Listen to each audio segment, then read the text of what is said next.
Thank you for tuning in to MacroView Television, and this is the Taiwan Outlook. I'm your host, Wu Ruiguo.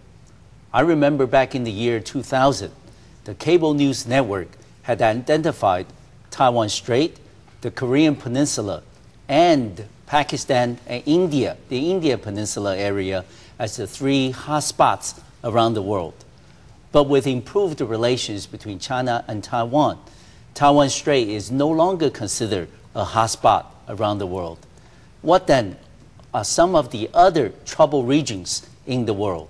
On that subject, we're delighted to continue our program today with a very special guest and very good friend of mine, Professor Wang Kaocheng, who's professor and director of the Graduate Institute of Strategic Studies at the Tamkang University. Kaocheng, welcome to the program. Yeah, thank you, Raymond. I'm glad to be here. Okay, we're going to start off the program, Kaocheng, by concentrating on the Middle East, specifically in Iran. We understand that a few weeks ago it had the presidential election, but the situation in Iran has really deteriorated very fast. Now it's erupted into violence. The current president, claiming that he had a 2-to-1 majority in the election, continued to claim that he's the victor of the election. But the opposition, the challenger, Mr. Mousavi, who's claiming that the election was rigged. And we understand the reaction around the world are very different. The Europeans and also the Americans have conveyed their concern about a further investigation into how the election was conducted. What do you think the situation in Iran would develop in the coming weeks ahead? I think it is an amazing situation there. Yes. But from our impression that Iran is fully controlled by the ruling parties. But so far we have seen a very violent contest between the two campaign camps, and the election result is not accepted by the losing side. And they have aroused a large protest in Iran. It was reported that the millions of people went on the street to protest against the election.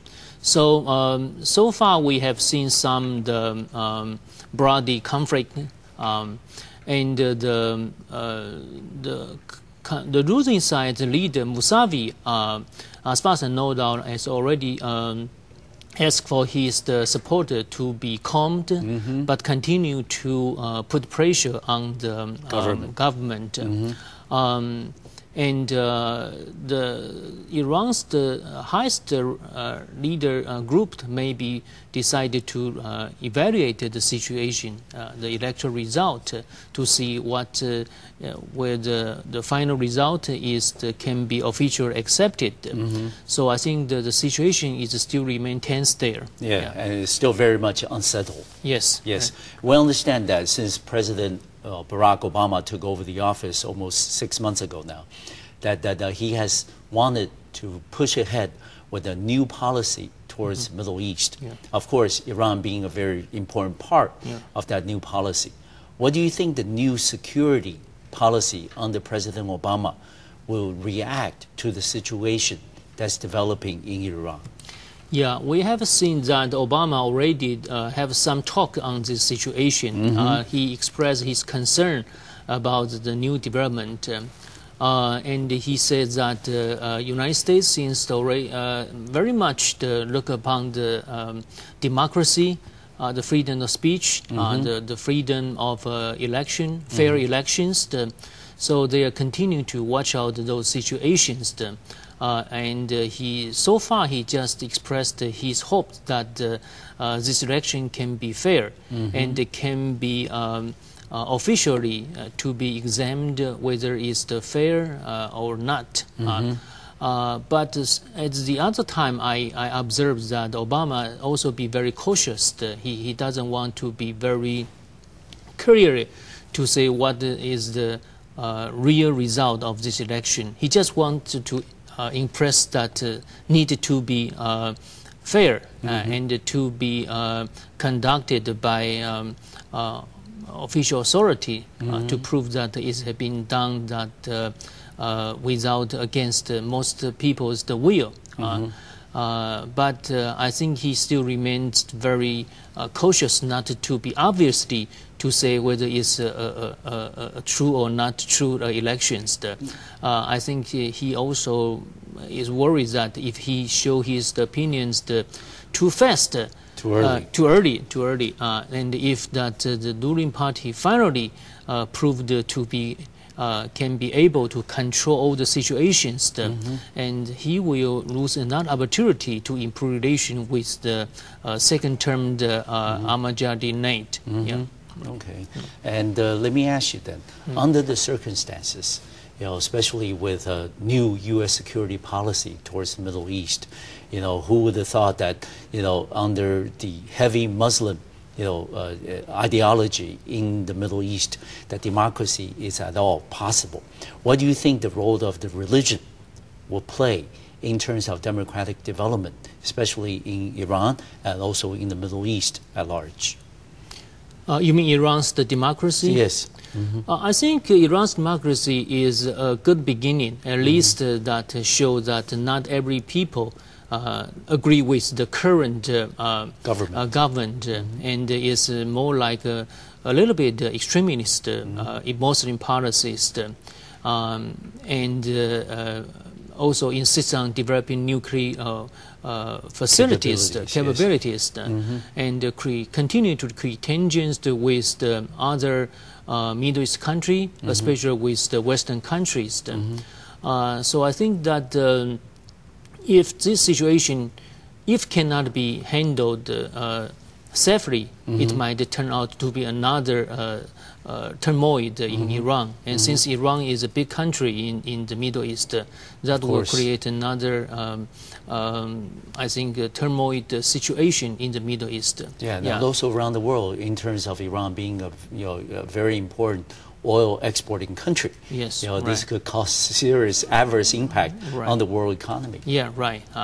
But on the other hand, if the Ahmadinejad can continue to proclaim his victories, and the losing side finally decide to accept the situation, well, at least I think that will also put pressure on the current government not to take a more strong policy like it took before to deal with the outside world, also including the United States. We understand that if we shift the focus in the Middle East a little over onto Israel and Palestine, we understand the very recent statement by Israeli Prime Minister Netanyahu, who says that he will support under certain qualifications a Palestinian state in the Middle East. How would you think such a breakthrough, if it's carried out, if it's sincere, how would that change the landscape in the Middle East? Of course, if his proposal can be implemented, I think certainly we created a peace in the Middle East. A more lasting peace. Yeah, right. Because we know that the core part of the conflict of the Middle East is coming from the conflict between Israel and Palestine. But so if the Israeli government can accept the statehood of Palestine, of course, he also raised some precondition that the new Palestinian country cannot have defense capabilities, and to also admit the survival capability of Israel. So that's a problem. The Palestinian people may not necessarily accept that. But if it can be implemented, I think that certainly that would be a breakthrough and create a more lasting peace in the Middle East. Yes, and also I believe this new proposal from Israeli Prime Minister Netanyahu will be welcome in Washington. How would you think that U.S. policy towards Israel, towards Palestine, would change according to the new development? I think the Obama administration has shown a more balanced policies towards these two political communities. Of course, as the U.S. president, certainly he will support Israel's survivors' rights. Yes. But on the other hand, Obama seems to be more sympathetic to the Palestinian situation. He also demanded that Israel should also recognize the rights of Palestinian peoples, and especially, I think he will also like to see that Israel can support that the Palestinian people to create a new state for themselves. So Netanyahu's policy, I think, at a certain time is the accommodation to the Obama's expectation, yes. And I should be welcomed by the new administration. Yes, yeah. And for the remainder of this segment, Kaocheng, we understand that domestically in the U.S., the Jewish lobby is a very strong presence in the electoral politics of America. Under the circumstances and the new developments that we just discussed, how would you think that will impact Obama's domestic standing if the policy towards Israel and Palestine didn't really work out as planned? If it doesn't work out as planned, I think Jewish people will continue to press the Obama administration to support the Israel's stance. From defense all the way to the stance towards Palestine. Yes, right. Okay, good. We're going to take a short break, and we'll be right back to the Taiwan Outlook, where we'll continue this conversation with Professor Wang Kaocheng, Director of the Graduate Institute of Strategic Studies at Tamkang University. We'll be back in 3 minutes.